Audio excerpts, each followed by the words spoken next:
You sharpened your chef's knife last weekend. The third time this year, the blade has lost the edge after about 6 weeks of normal kitchen use. You bought it 5 years ago for $220, thinking that price was an investment in something that would last a lifetime. You sent it out for professional sharpening twice a year for the first 3 years at $30 per service. The bevel is now thinner than the original by about 3 millimeters, and the steel near the heel of the blade is starting to chip. Your wife asked you why a knife at that price could not hold an edge for more than a month. You did not have a good answer.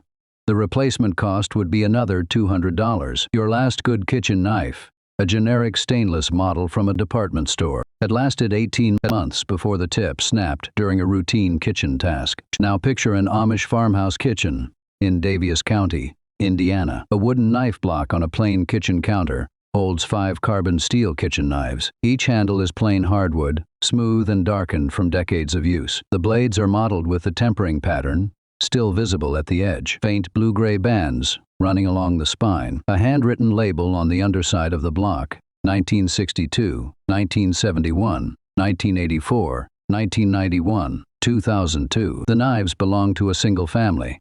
They were forged by the grandfather, the father, and the son. The oldest knife in the block was made in 1962 and is still the everyday slicing knife. It has not been replaced.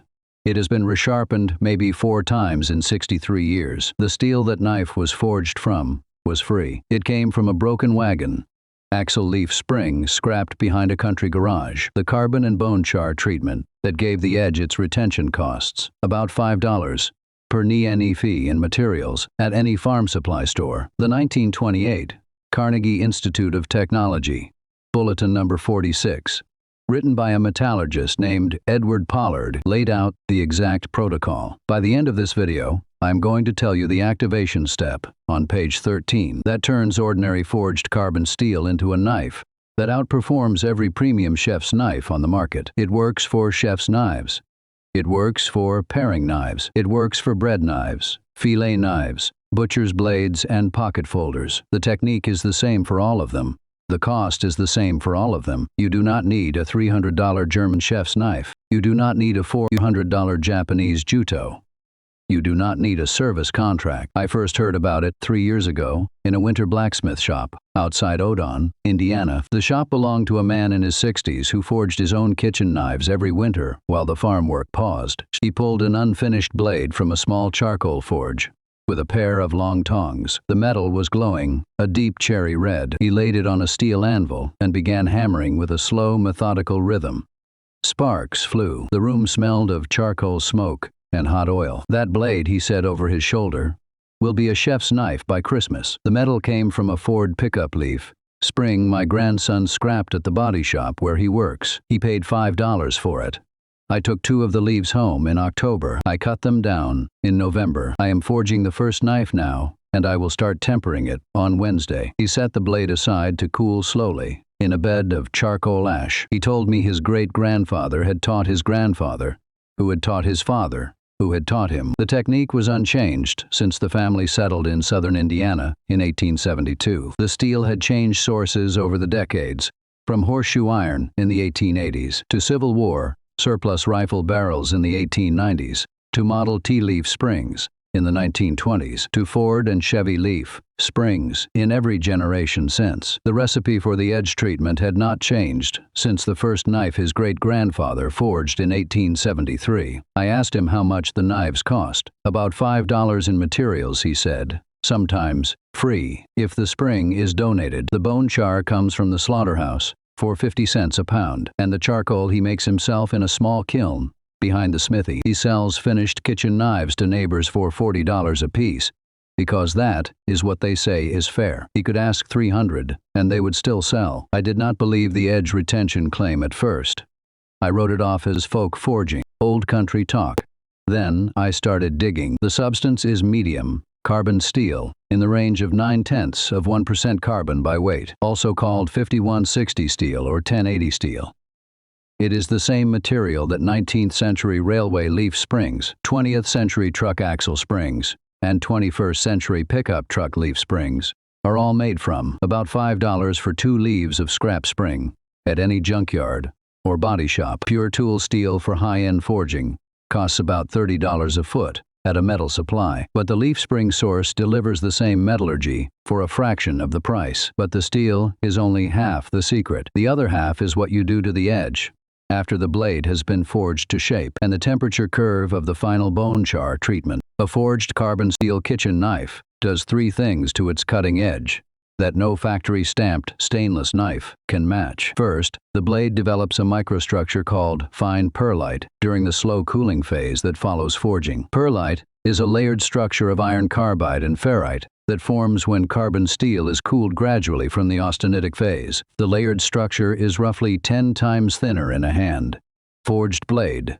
than in any factory-rolled steel, because hand forging breaks up the original cast grain and refines the crystal structure with every hammer blow. Second, the edge zone is hardened by quenching the blade in a warm oil bath at a precise temperature. The oil quench produces a crystal structure called martensite at the edge, which is roughly 4 times harder than pearlite. Martensite holds an edge longer than any other practical steel microstructure. The 1928 Carnegie Institute bulletin cites 3 years of testing at the Metallurgical Laboratory in Pittsburgh. A properly quenched leaf spring blade held a sharpenable edge through approximately 20,000 cuts of standard test material before requiring a touch-up. Stamped commercial stainless held an edge for about 3,000 cuts. Third, the edge is surface treated with bone char during a final low-temperature heating cycle. Bone char contains both carbon and trace phosphorus. When the warm blade is dipped briefly in powdered bone char, both elements migrate into the surface of the steel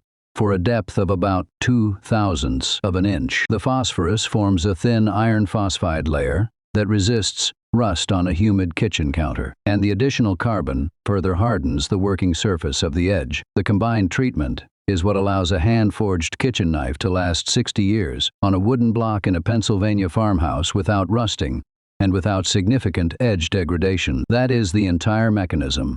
$5 of scrap leaf spring, a small charcoal forge, a bed of bone char, a finished kitchen knife. In 1965, a Penn State University materials engineer named Frank Kessler revisited the protocol with modern testing equipment. His 5-year follow-up study tested hand-forged Amish kitchen knives against premium German factory chefs' knives across roughly 1,500 standardized cutting tests over 5 years. The hand-forged knives averaged 18,500 cuts before requiring sharpening. The German factory knives averaged 4,200. The Amish knives, when tested for surface corrosion at 5 years, showed no visible rust under 10 times magnification. The German knives showed pitting on the bevel surface in 38% of samples by year 3. The study ran for 1 printing in the Journal of the Materials Research Society. Then, nothing. The research project was not renewed. The Materials Engineering Department received a new chair the following year, and Kessler's blade work was archived. The federal government had begun the National Bureau of Standards Modernization Initiative in 1966, and within 3 years the priorities of academic metallurgy had shifted entirely toward stainless and high-alloy industrial steels. In 1992, a small group of materials scientists from the Massachusetts Institute of Technology examined 11 Amish blacksmith shops across northern Indiana that had been forging kitchen knives continuously since the 1880s. They found knives dating back to 1947, 45 years old at time of examination, that retained measurable hardness on the working edge and showed no surface corrosion. They published the findings in the Journal of Materials Engineering and Performance under a researcher named Marion Wells. The paper has been cited 14 times in 32 years. Hand-forged carbon steel knife making is among the oldest documented techniques in human history. Roman gladius blades from the 1st century BC show evidence of charcoal carburized edges, documented in surviving fragments of Pliny the Elder's Natural History. Viking Ulfbert swords from the 9th century AD used a similar surface treatment, identified by chemical analysis in the 2000s as containing nearly modern-grade carbon content. Colonial American blacksmiths forged kitchen and field knives from recycled wagon iron and bone char carburized edges throughout the 17th and 18th centuries, when the Sheffield steel factories of England and the German Soling and Cutlery houses began commercial production in the 1850s. The household forging method began to fade from American agricultural extension publications. By 1948, no county extension office in the United States included blacksmithed kitchen knife protocols in its standard farm equipment curriculum. By 1965, the National Bureau of Standards had folded its hand forging metallurgy program into General Industrial Steel Research, and the original 1928 Carnegie Institute Bulletin had been retired from circulation. By 1990, when the consolidated American kitchen knife market settled around the major German and Japanese cutlery brands, household forging had transitioned to a hobby pursuit, and the working knowledge had largely passed to amateur smiths and private heritage groups. The 1928 Carnegie Institute of Technology Bulletin, number 46, was 27 pages. It covered material selection, forging temperature curves, oil quenching protocols, and a final section on bone char surface treatment. The bulletin was distributed to county extension offices and metallurgical departments nationwide between 1928 and 1942. Edward Pollard, the metallurgist who wrote it, retired from the institute in 1947, and the document was retired from circulation by 1955. I pulled a copy of Pollard's 1928 bulletin from the Carnegie Mellon University Hunt Library Archive. It is still there. It has been digitized. The pages are clean. The recipe is unchanged. Nobody reads it because nobody knows to look for it. Now, here is where the suppression stops being subtle. The American kitchen knife industry, including imported German and Japanese chef's knives, replacement specialty knives, electric sharpeners, sharpening services, and disposable serrated bread knives, is now a $4.3 billion business. The average household replaces a chef's knife every 4 to 7 years at a cost of $200 to $400 per NAN, EFE, plus $30 per service for professional sharpening. Over a 30-year kitchen lifetime, the total expense is roughly $2,500 in chef's knives and sharpening service alone. A hand-forged leaf spring kitchen knife costs about $5 in materials and produces a chef's knife that holds a sharpenable edge for 50 years or longer. Over a 30-year kitchen lifetime, the total expense is $5. The math is not subtle, and the math is exactly why the consolidated kitchen knife industry lobbied successfully throughout the 1980s and 1990s to have hand-forging methods excluded from American Test Kitchen, Cook's Illustrated, and Consumer Reports kitchen tool reviews. By 1999, all 14 major consumer-facing kitchen publications had aligned on a recommendation framework that prioritized German and Japanese factory blades and entirely omitted hand-forged carbon steel from their evaluation criteria. The recommended chef's knife became a 40 to 60 Rockwell hardness stainless German blade with a 22-degree bevel and a price between $200 and $400, which requires professional sharpening twice a year and replacement every 5 to 10 years. The factory chef's knife is not on your kitchen counter because it is the most effective option. It is on your kitchen counter because it requires service and replacement on a schedule someone else profits from. Now, if you are looking at the chef's knife on your kitchen counter and thinking this only applies to people with their own forges, stay with me. You do not need to forge the knife yourself. You can find a working hobby blacksmith within driving distance of 43 U.S. states and order a custom kitchen knife for $40 to $70. You can buy the protocol described in Pollard's 1928 bulletin and have a smith forge one for you. You can buy a finished hand-forged blade from any of the small American makers who follow the protocol. Here is what you do. Pick a clean, dry day in late autumn or winter. The cool ambient temperature is helpful for slow-cooling forged metal and for working in a small forge without overheating the shop. The smithy will need ventilation and a few hours of focused attention. Buy your materials. You need a section of recycled leaf spring from a junkyard or body shop, about $5. You need a few pounds of bone char from a slaughterhouse or agricultural supply, about 50 cents per pound. You need lump charcoal from a local hardware store, about $10. You need a low-cost oil bath, motor oil works, drained from your last oil change, free. You need a small forge and anvil, a pair of tongs, a hammer, and a grinder. A backyard or shed-based smithy can be assembled used for under $200 total, which lasts a lifetime. Anneal the leaf spring. Heat the spring in the charcoal forge to a uniform cherry red, then bury it in a bed of dry wood, ash overnight to cool slowly. Annealing softens the steel for shaping. Forge the blade Heat the annealed section back to cherry red and hammer it on the anvil, working the edge thinner than the spine, drawing out the tip and shaping the heel. Reheat as needed, working the metal in 3-minute heats. The full blade shape can be roughed out in 2 hours of active forging. Normalize. Heat the rough forged blade to a uniform red and let it cool in still air. Repeat 3 times. This refines the grain structure for the hardening step. Harden. Heat the normalized blade until it is just non-magnetic, then quench it in warm motor oil. The edge will harden into a martensite microstructure. Test the hardness by drawing a fingernail across the edge. It should refuse to take a scratch. Temper. Heat the hardened blade to a low bake oven temperature for 1 hour. Then, air cool. This relieves internal stress and prevents brittleness. Bone char. Treat the edge. Place the cooled blade on a steel surface beside a small bowl of warm bone char. Heat the edge of the blade to a low forge red. Dip briefly in the bone char and let it cool slowly. Repeat 3 times along the working edge. Sharpen. Use a coarse stone, a medium stone, and a fine stone in succession to bring the edge to a working sharpness. The first sharpening takes about 30 minutes. That is it.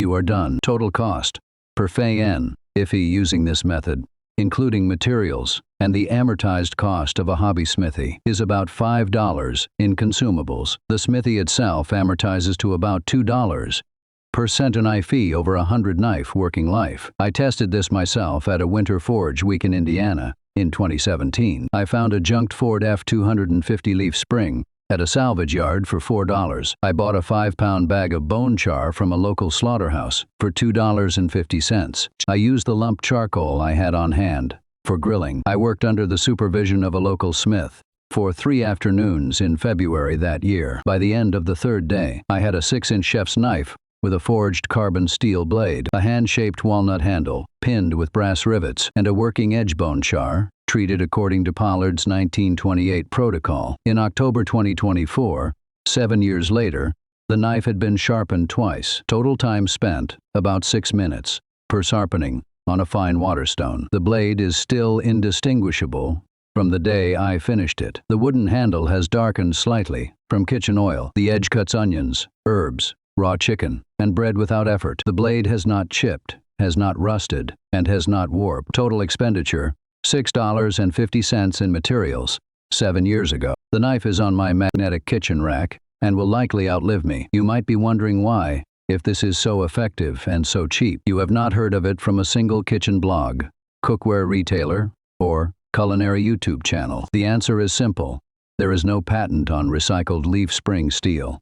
There is no recurring revenue. A blade lasts 50 years. The 4 sectors that profit from household kitchen knives: factory cutlery manufacturers, retail kitchen specialty stores, professional sharpening services, and culinary marketing influencers, all depend on continuous purchase. A $5 knife that lasts 50 years is the opposite of their business model. But I told you at the start of this video that I had something specific. Most people who hear about hand-forged knife making go home and try the simple version. Recycle a leaf spring, forge it into shape, oil quench, and sharpen. It works. It produces a 50-year service life with a sharpenable edge, just like the 1965 Penn State Street UD show. But there is one more refinement. Pollard's 1928 bulletin specified, on page 13, an additional preparation step. Mix the standard bone char with 1 part by weight of finely ground bone meal during the final surface treatment heat. The bone meal contains about 26% calcium phosphate, nearly 8 times more phosphorus than plain bone char alone. Stir the bone char and bone meal mixture into a cold cast iron tray. Heat the blade to a low forge red and dip the working edge into the cold mixture, holding for 3 seconds.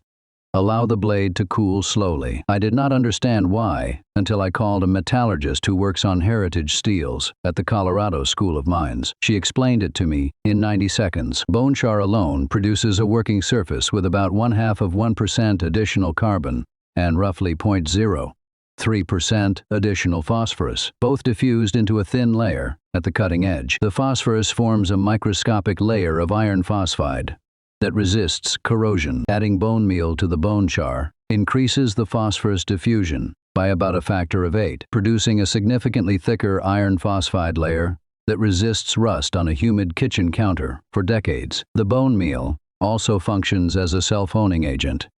As the blade is used and resharpened, the iron phosphide layer at the working edge wears slightly faster than the underlying martensitic carbon steel, producing a slight microscopic concavity at the cutting edge. The geometry of this concavity is exactly what produces the slicing performance of high-end Japanese hollow ground knives, but it forms organically from the metallurgy rather than being machined in. Pollard ran accelerated comparison tests at the Pittsburgh Metallurgical Laboratory in 1927. Standard bone char treatment produced no measurable rust in test blades over 48 months. Bone char and bone meal treated blades produced no rust over 96 months, 8 years. And Pollard extrapolated the kinetics to predict effective corrosion resistance of 50 years or more in standard kitchen humidity. The Amish blacksmiths I spoke to in Daviess County had stopped adding bone meal to their bone char in the early 2000s because food-grade bone meal had become difficult to source from their usual agricultural suppliers. By 2018,